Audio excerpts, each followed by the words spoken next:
Hello everyone, আসসালামু আলাইকুম। Welcome back to my channel. Welcome করছি আমার নতুন একটা ভিডিওতে। আজকে আবারও চলে আসলাম একটা ভিডিও নিয়ে।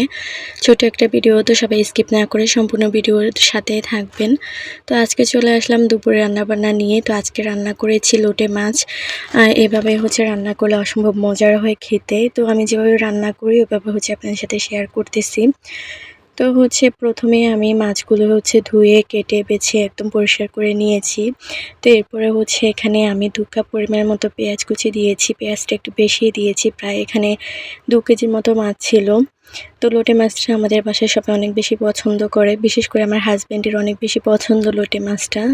তো তার জন্য খুব সুন্দর করে রান্না করতেছি। তো পেঁয়াজগুলো দেওয়ার পর আমি এখানে একটা টমেটো কুচি দিয়ে দেব। তারপরে দিয়ে দেব 1 মুঠের মতো আপনার কাঁচামরিচ কুচি।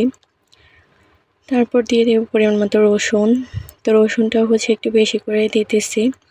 তো রসুন দেওয়ার পর দিয়ে দেব লবণ, পরিমাণ মতো লবণ দিয়ে আজকে আমি হাতে মেখে রান্না করব। এই লোটে মাছটা হাতে মেখে রান্না করলেই বেশি ভালো লাগে। অনেকে দেখি মশলাটা কষিয়ে রান্না করে, ওভাবে খেতে নাকি আমার কাছে কেন জানি ভালো লাগে না। মনে হয় যে মশলাগুলো মাছের ভিতরে ঢোকে না।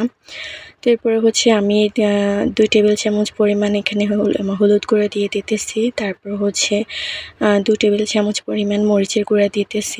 একটু ঝাল ঝাল করে রান্না করব আজকে মাছটা। এরপর এখানে আমি জিরা গুঁড়া দিয়ে দিতেছি।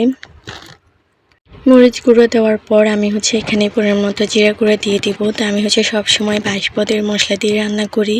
তো এই মশলাটা দিলে যে কোনো রান্না খেতে অনেক বেশি ভালো লাগে। তো এখানে আমি পরিমাণ মতো জিরা গুঁড়া দিতেছি, আমার আন্দাজ মতো। তারপর জিরা গুঁড়া দেওয়ার পর এবার এখানে আমি কিছুটা তেল দিয়ে দেব। তো মাখাতে যাচ্ছি, তখন মনে হলো যে আমি তো এখানে তেল দিইনি। পরে তেল দিয়ে দিতেছি। তো তেলটা আমি আবার পরে অ্যাড করব, তার জন্য অল্প পরিমাণে তেল দিয়ে আমি মাছটাকে সুন্দর করে মাখিয়ে নেব। যত সুন্দর করে মাখানো হবে তত খেতে অনেক মজার হবে। তো আপনাদের কার কার লোটে মাছ পছন্দ অবশ্যই কমেন্ট করে যাবেন। তো এখানে আমি সুন্দর করে দেখেন মাছটাকে মেখে নেব। একদম সুন্দর করে মাছটাকে মেখে আমি ঢাকনা দিয়ে 20 মিনিটের জন্য ম্যারিনেট করে রেখে দেব। এরপর আমি চুলায় একটা ফ্রাই প্যান বসিয়ে দিয়েছি। তার মধ্যে তেলটা একটু গরম হয়ে আসলে 4-5টা শুকনা মরিচ মাঝখান দিয়ে 2 ভাগ করে আর জিরা ফোড়ন দিয়ে দিতেছি। তো এদিকে দেখেন এই যে আমি মাছটাকে সুন্দর করে ম্যারিনেট করে রেখেছি। তারপর তেলটা যখন ভালো করে গরম হয়ে আসবে, ফোড়নটা যখন ভালো করে দেওয়া হবে, তখন আমি এই মাছটা দিয়ে দেব। তো আমি যেভাবে রান্না করি ওটাই আপনাদের সাথে শেয়ার করতেছি। তো এইভাবে রান্না করলে কিন্তু অসম্ভব মজার হয়, খেতে অনেক ভালো লাগে।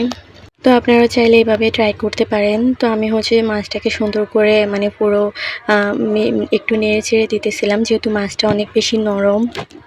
তার জন্য মাছটাকে বেশি নাড়াচাড়া করা যায় না, সাবধানে একটু লুসনি দিয়ে সুন্দর করে নেড়ে দিতে হয়। তো আমি মিডিয়াম আছে 20 মিনিট রান্না করে নেব। একদম 20 মিনিট পর তারপর এদিকে আমি ভাত বসিয়ে দিয়েছি। আমার ভাতটা হয়ে গিয়েছে। তো এদিকে দেখেন ভাতটা আর এদিকে মাছটাও আমার হয়ে আসছে। এখনই দেখেন কত সুন্দর কালার এসেছে, মাশাআল্লাহ। তো আমি এখন চুলার আঁচটা বাড়িয়ে ঝোলটা শুকিয়ে নেব, একদম মাখা মাখা করে রাখবো। তো ঝোল সহ খেতে অনেক ভালো লাগে। তো আজকে শুধু এমনি রান্না করব। আর এই পাশে তরকারি রান্না করব, কাঁকরোলটা কেটে নিতেছি। তো দেখেন 20 মিনিট পর আমার রান্নার ফাইনাল লুক। দেখেন মাছটা হতে কিন্তু বেশিক্ষণ সময় লাগে না, আমি মিডিয়াম আঁচে দেওয়ার কারণে একটু সময় লাগছে। আর ঝোলটা শুকিয়ে ফেলছি, তার জন্য একটু সময় লাগছে। দেখেন কত সুন্দর কালার এসেছে, মাশাআল্লাহ। তো আমি এখানে একটু দুষ্টামি করতেছিলাম। তো আমি টেস্ট করে দেখেছি, অনেক ভালো লেগেছে। এরপর সকালবেলা, তখন প্রায় দুপুর 12টা বাজে, তখন আমি লোটে মাছটা হয়ে গিয়েছে, তার জন্য একটু নিয়ে ভাত খাচ্ছি, আমার মেয়েকেও খাইয়ে দিচ্ছি। তো খেয়ে দেখলাম যে অনেক মজা ছিল। তো গরম, তার জন্য আমি ধরতে পারতেছিলাম না। তো আজকে খেতে খেতেই বিদায় নিয়েছি। তো আমার ভিডিওটা আপনাদের কাছে কেমন লেগেছে অবশ্যই কমেন্ট করে জানাবেন। তো আমার ভিডিওটা ভালো লেগে থাকলে অবশ্যই আমার চ্যানেলটা সাবস্ক্রাইব করে পাশে থাকা বেল আইকনটা অন করে দেবেন, আর অবশ্যই লাইক করে দেবেন।